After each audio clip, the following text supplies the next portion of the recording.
Here we go. We're recording live from B201. For everybody not here. All right. Clayton, you're pretty tall, aren't you? All right. Well, you're going to have to move Wyatt, and you're going to have to widen out that lens up there. You want Wyatt, stand up.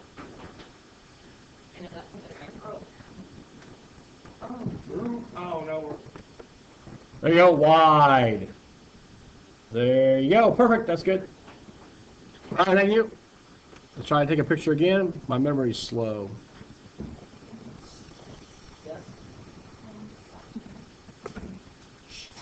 All right, here we go. Question number one. Let's see what we remember. A set of data consists of the number of years applicants for foreign service jobs have studied German grades.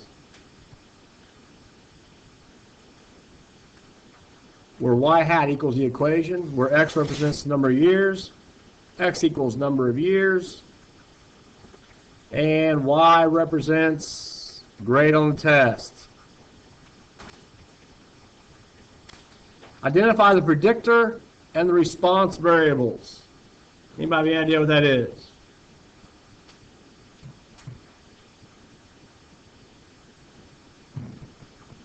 You have a book, right? You can look it up, can't you? Am I on the right chapter? Yeah, it looks like it.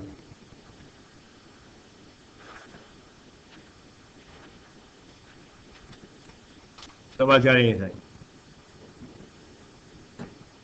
Identify the predictor and the response variables. You keep saying no as if that's the right answer, and it's not. You actually physically have to turn the pages in your textbook to find an answer. It is.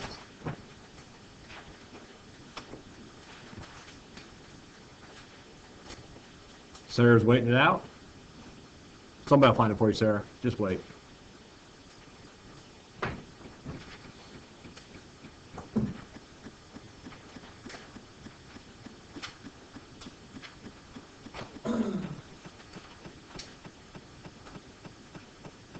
Ty's got nothing. This is going to be a short review day. Should I press pause on the video until we find an answer so I'm not wasting data? And we are back. What's predictor, Wyatt? Something on, the number of years that. That is what you're basing this whole sample on, is your prediction interval. How did you do it? 1 year, 5 years, 10 years? So this is your predictor. This is validate your study. If you did it for 150 years, that's a pretty good way of predicting things. What's the response variable? How are they responding to this? Responding. Response. Predictor. Also known as X and Y. Independent, dependent. Independent, dependent. Okay?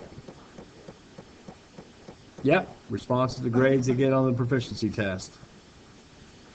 All right, those are just fancy stats words. Let's try number two. Maybe we'll get a little bit better. There we go.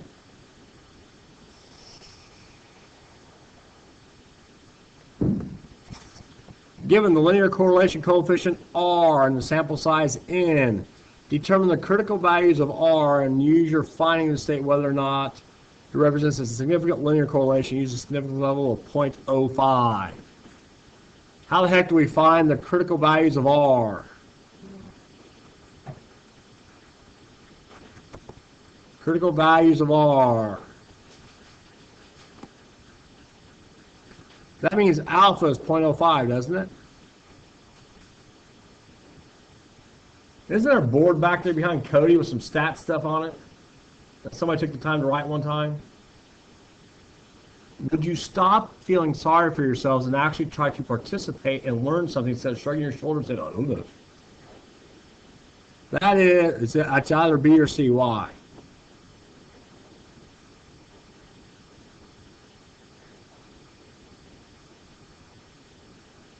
in your book, I'm sure you can find something in this chapter with critical values of R. If there's nothing on the board, then we have to keep looking. What do you think the n equals 5 has to do with anything? Sample size.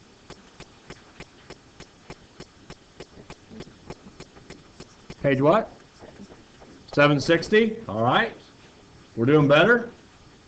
What's page 760 tell us? Okay. So how do we do it? I don't have my book open. Okay.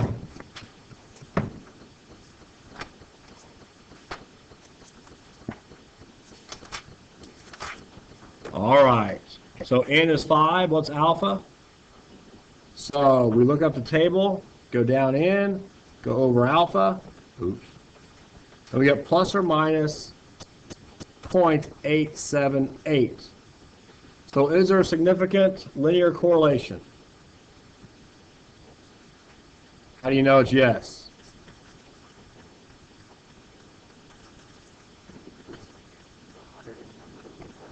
Okay, it's pretty high.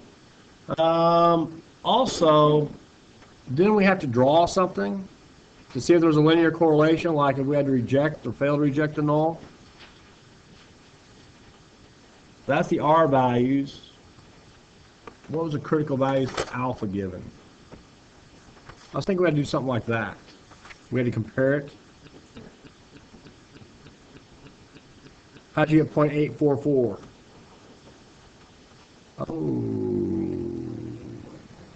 Oh, R is negative 0.844. So if we have 0.878 and negative 0.878 from our table, then we take this number and it falls right here. Would that be in the correlation or no correlation area?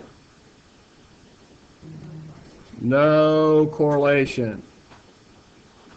Okay? So, that's no correlation.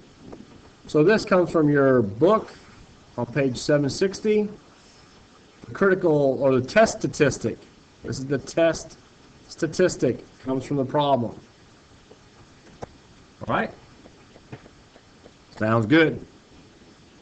I would say the answer is C. Those are critical values, and there's no... Oh, we can check. Does anybody have a copy of this? I will check later then. All right, moving on to number... Let's see, 3.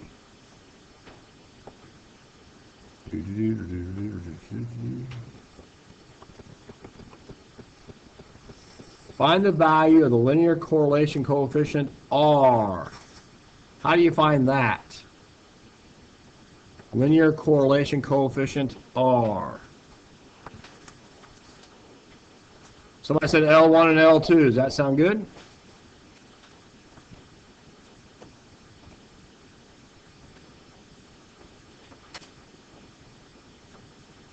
Let's see, I gotta hide this. I would say so.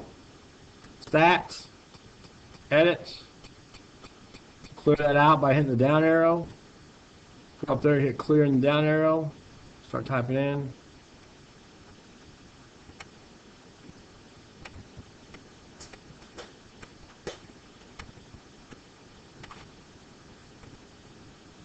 $64, 86, 69, 86, 59, 87. Second quit, clear. Is it under tests? I think so, because it's LinReg t-test, isn't it? It's always two-tailed until otherwise. That's why we had two tails on the last picture. Scroll down, and what do you get for R?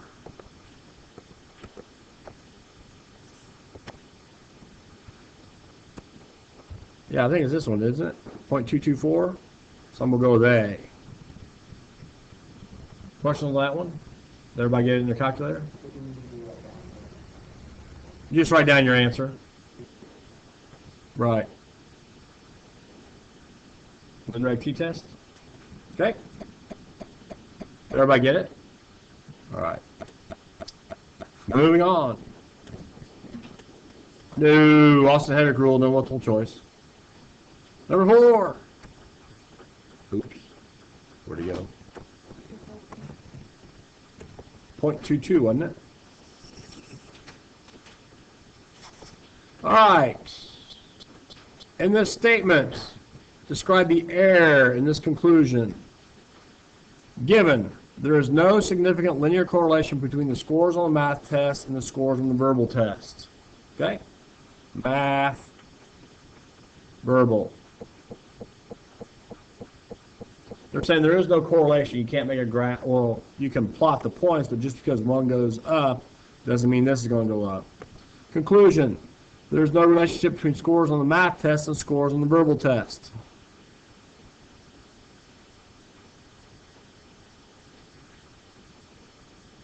It sounds the same, doesn't it? They are? There is no significant linear correlation between scores on a math and scores on a verbal. Now it says there's no relationship between the scores on the math and scores on the verbal. What could be the error in that? Yeah?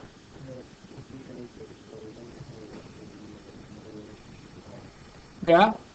The relationship could be something other than linear. That's an idea. What else?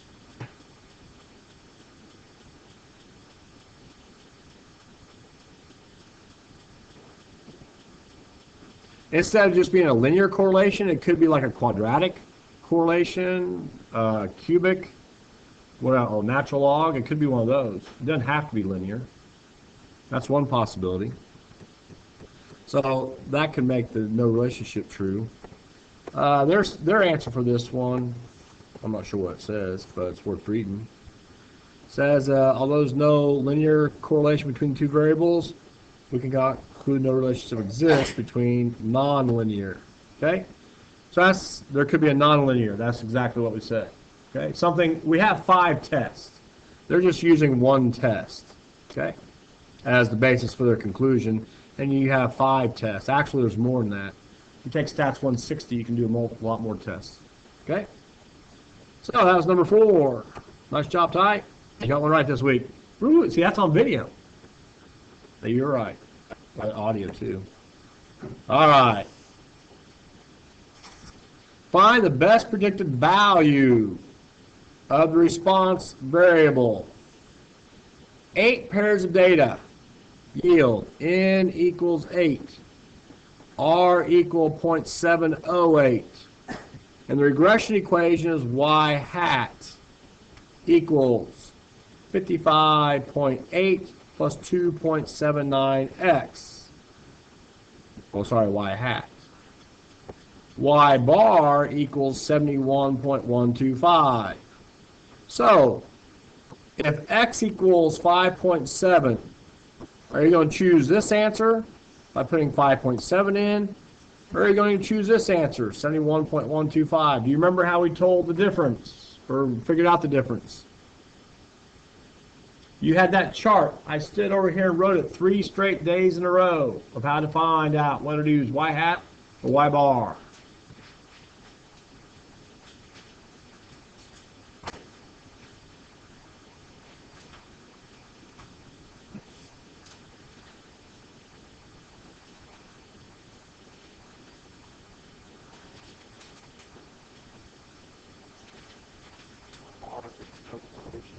Okay, so if our test statistic falls in here, we use y bar. If there is a correlation, then we use y hat. How do we tell based on our r if it's 0.708? How do we tell where it falls? What page do you think we're going to use to find our numbers to go in there? Page 760. It tells you what n is. What is alpha going to be if it's not given? 0.05. So what's our test statistics?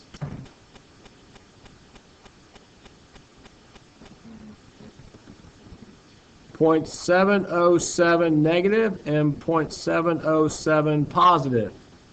That's from page 760. So now we take our test statistic, .708. Which region is it going to be in? It's going to fall in right here in this region, just past .707. That means to find my answer, I have to put in 5.7 for x. Okay?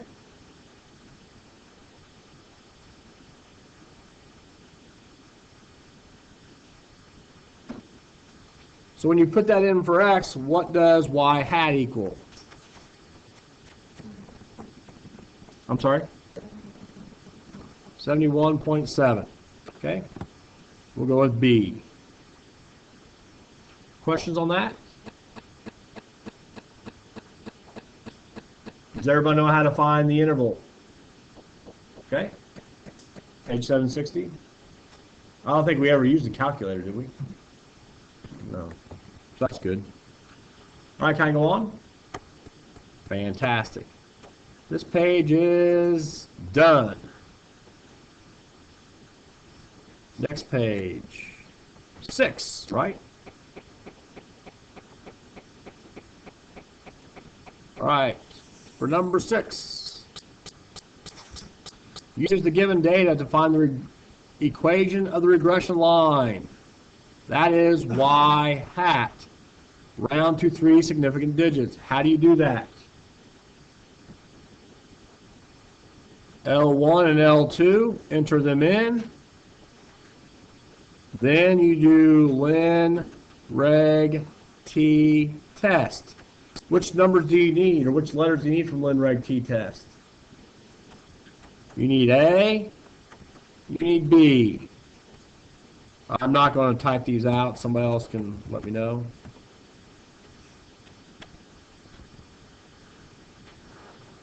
The memory's lagging on this, so it's a little difficult.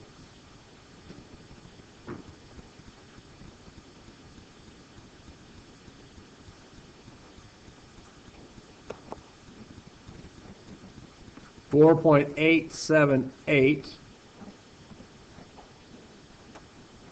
5254.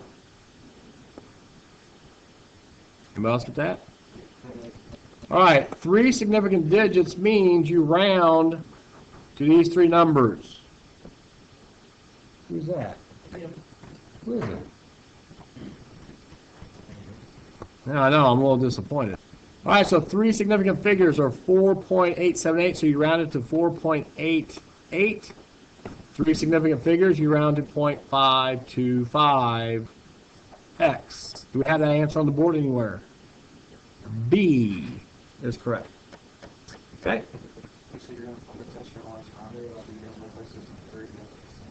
No, it says 3 digits.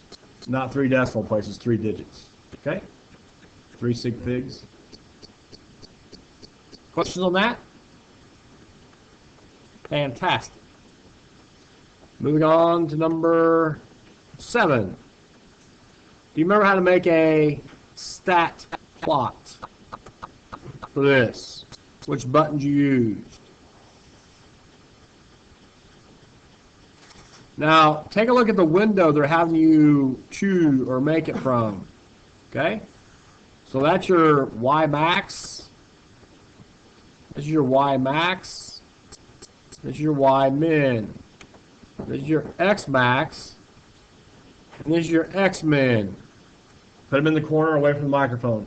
You won't know what's going on right on time. All right. 1, 2, 3. Well, don't tell him. 1, 2, 3, 4, 5, 6, 7, 8, 9, 10. So the Y scale is 10. The X scale is also 10. Can I tell you set up your window? I don't know why some of you are looking at me like that. You know where the window button is. Yeah, the enter them into L1, enter them into L2.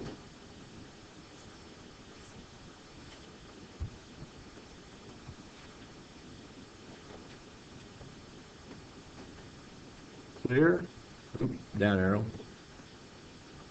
clear, down arrow,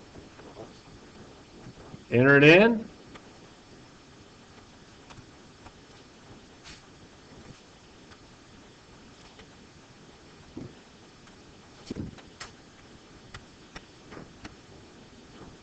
then negative 91, negative 8, 38, negative 70, 87, negative 2. Now, window, we said went from negative 100. That's just to match this picture. 10. Yeah, they're 10 apart. If you're going to 100 and there's 10 spaces,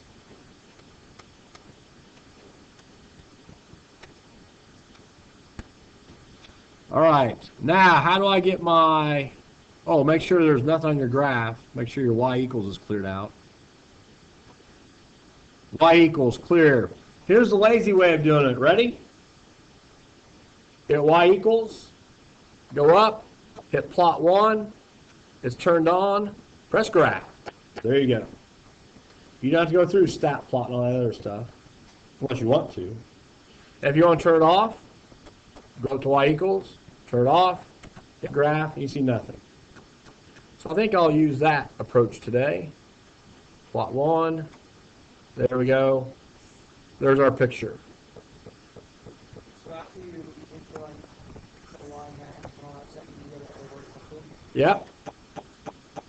So, now another way of doing it was, we could have went to zoom stat. Zoom stat if they didn't have the buttons for us. That picture would be just fine also. Okay? But they told us the window they wanted to use. So, we're just matching the window. On the test, you can have your own window. I don't care.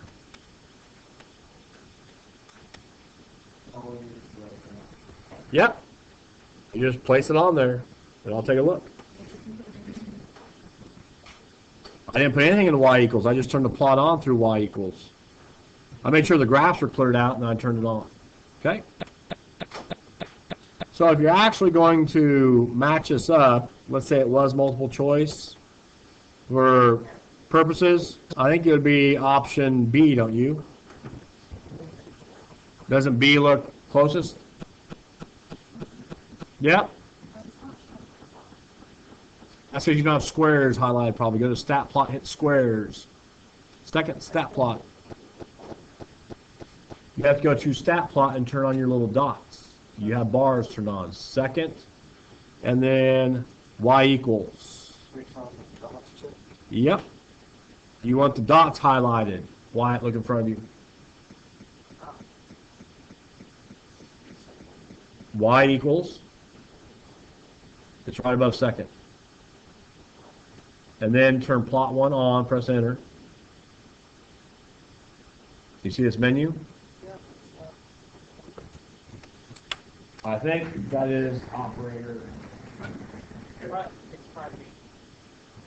Now you have to go into there, and you highlight the little spot like that. Okay? Then you go to zoom stat. Okay?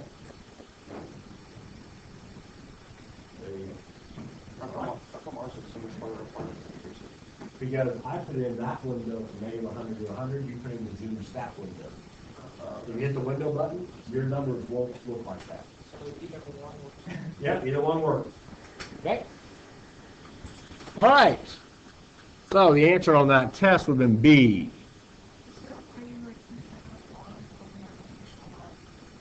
Yeah. Just run through your y equals.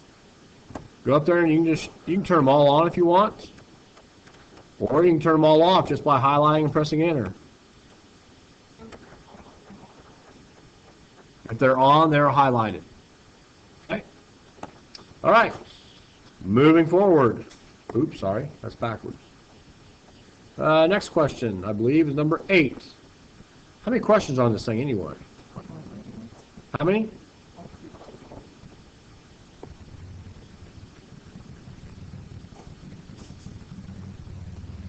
19. Yep, we're getting there. Well, yeah, but the questions at the end are going to be a little bit longer. All right, so here we go. Is the data point an outlier? The correlation coefficient for the data is 0.88. Is the data point P an outlier, influential point, both, or neither? This one you got to look up. There's no other way to do it. What's the definition of an outlier? Influential point. Both, or neither. I'll get a graph ready, I guess.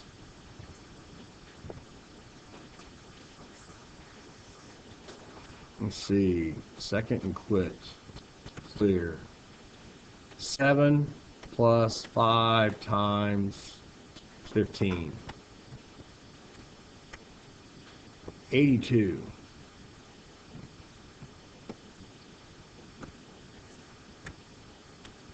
You're not using your book. Use your book. Look over the back. Look up influential point.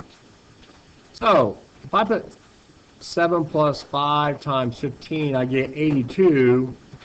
That's my y hat value.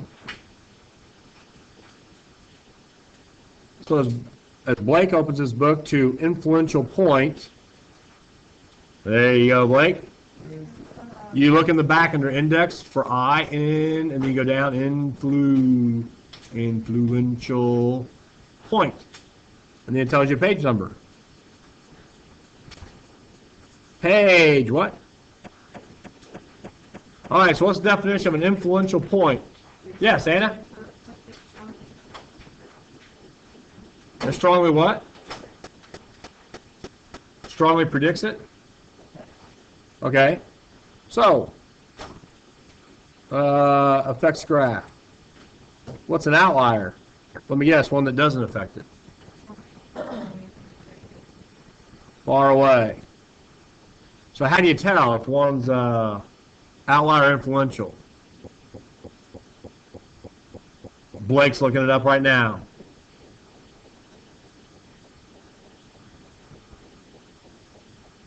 There's no calculation, it's just hit or miss. Uh-oh. Okay, is 82 far away from 94? No. Yeah, White's is not really. Then it says determine influential point graph regression line resulting from the data with the point included, and graph regression line resulting from the data with the point excluded. And then if the graph changes by considerable amount, it becomes influential. All right, let's see. We just did. I think you have to subtract them somehow. 82 and 94, you subtract them. 82, 94, and you get 12. Something with the residual. We probably didn't cover it, but that's okay. Let's see. Least squares. Oh, no, we'll have to come back to that. I would say right now it's neither, because I have no idea what it means. So I'll go with neither. Okay? It's both? All right, it's both. We'll figure out why over the weekend. Blake, that's your assignment. Yeah. Good. Challenge accepted. Number 9. Ooh, that doesn't look good. Huh? C. Number 9. Provide an appropriate response. The following residual plot is obtained after regression equation is determined. So this is our y hat line. Doesn't look very good. Does the residual plot suggest the regression equation is a bad model?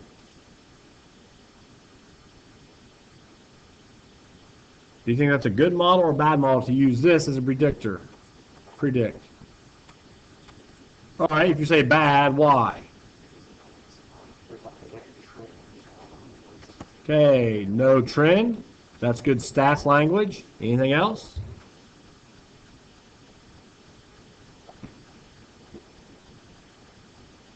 If you went out to 7, do you think at 7 it would be on that dot for your prediction? Where do you think it would be at for 7? Above or below? Below? And one above. Looks like it's getting wider, doesn't it? So, yeah, it looks like there's no trend, there's no correlation, there's no, what's another word for it? Yeah, there's really nothing there. It doesn't even go through any of the data points. Okay? No data points. It's got to be close to some data points. All right, number 10.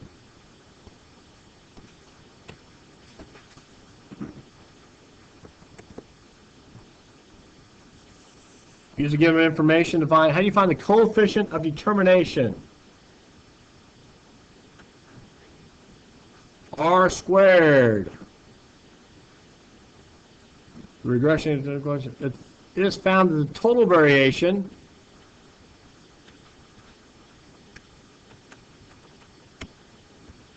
equals 29.045.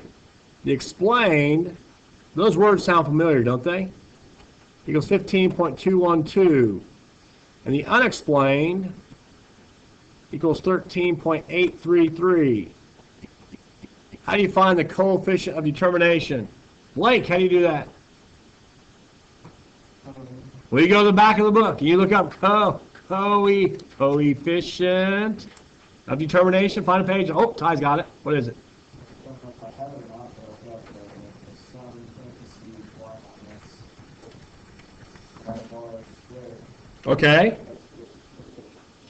We're using variation, right? Right. So that's the variation equals 1 parentheses y hat bar. Right. Right. Yeah. And on page 553 is where it's at in the book. Right. On page 553, it's all there. What do you see on page 553? Blake's almost there. Beat him to the punch. Okay, good. What does it say about our question? As Ty was reading, you see where he's reading from, total, explained, and unexplained.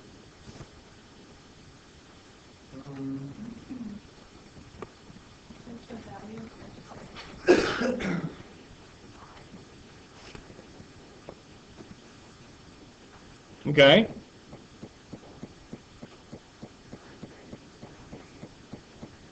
It also says that R squared in the yellow box, which says definition at the bottom of page 553. I was trying to get Blake to see. It says, right, explained over total. So what did he explain? 15.212 divided by what? 29.045. So next to Ty's notes, he's probably going to put that equation in, or that definition.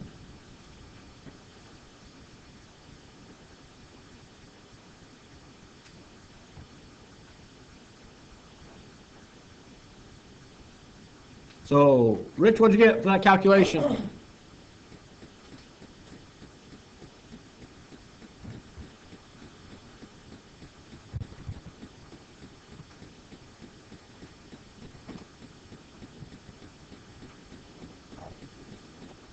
.524.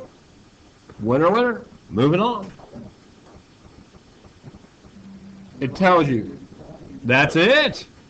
Page 553 was the key to the problem, though, wasn't it? Do we use our note on the test? Sure. No, not the book. You're not supposed to. Oh, just certain pages out of the book. All right, so here we go. Yeah.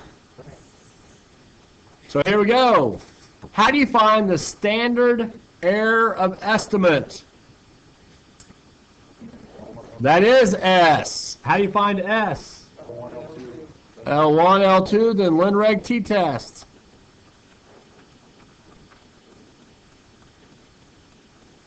That's not the way the book does it, but that's the way we do it in B201.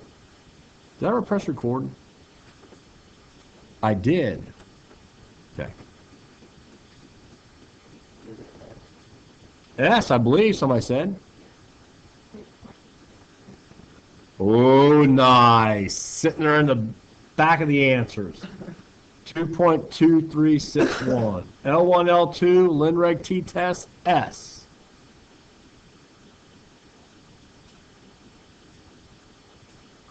Moving on. That's all we need to write. You betcha.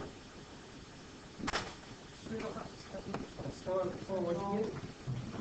2.2361. All right. Oh my gosh.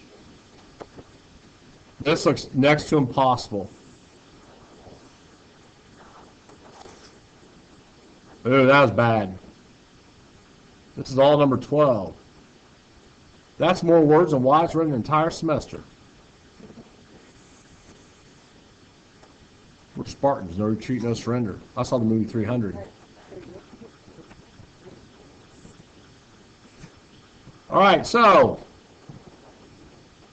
there's a lot of words. There's the equation. There's your predictor, constant, coefficient.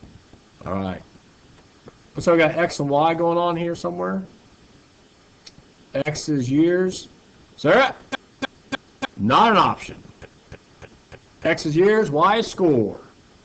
So, for a person who studies 2 years, obtained a 95% prediction interval, write the statement.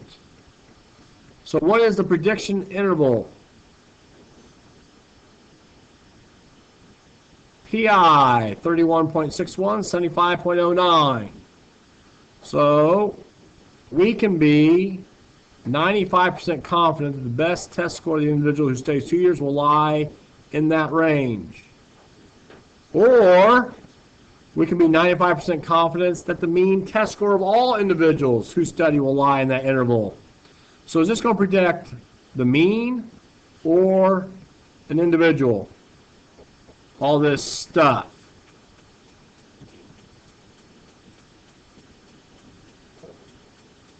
Who votes mean? Who votes individual? I don't know. Let's go find out. What question is this?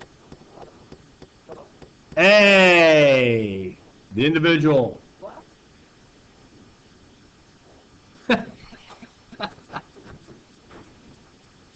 All right. So it is going to be the individual. We'll remember that for next time. Yeah. It says for a person who stays 2 years, write the interpretation. It doesn't say for the class. That's probably the simplest reason, don't you think? Okay, there you go. All right. 13. Remember, this is stats. Find the total variation. All right, how do you find total variation?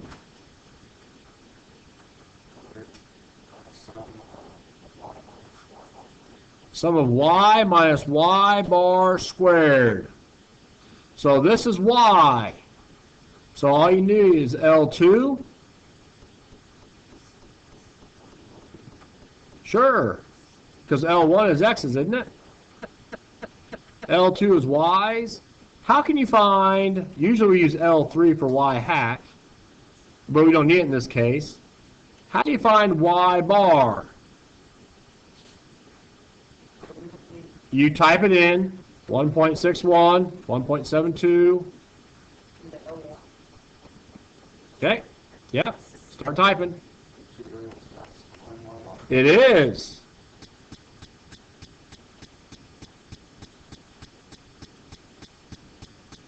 So I got 1.61, 1.72, 1.78, 1.80, 1.67, 1.88, 54, 62, 70, 84, 61, 92. Okay? Usually we put y hat in L3, but we're not going to in this case. And L4, I'll put in y bar. So how do I find y bar? Stat, you can either add them up, divide, or you can do two variable stats. 70.5, so I'm going to put that in. Stat, edit, 70.5, I wish there was a copy button. Can we just put that in L3? I can, but to be consistent, I'm going to put it in L4. You don't have to. Page 15.5, that's all. Yep, until I have my dimensions all the same. Looks like they are now.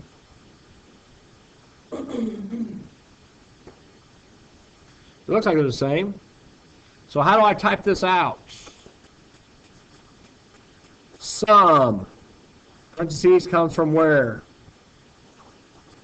Second. List. Quit out of this. Second. List. Math.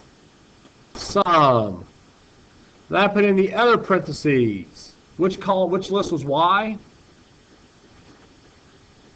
L2, wasn't it? L4 was Y bar. And then I squared it to get my answer. Second list, I believe it's math. Second list, all the way over to math. 107.9.5. You know what? L2 is under second. Okay.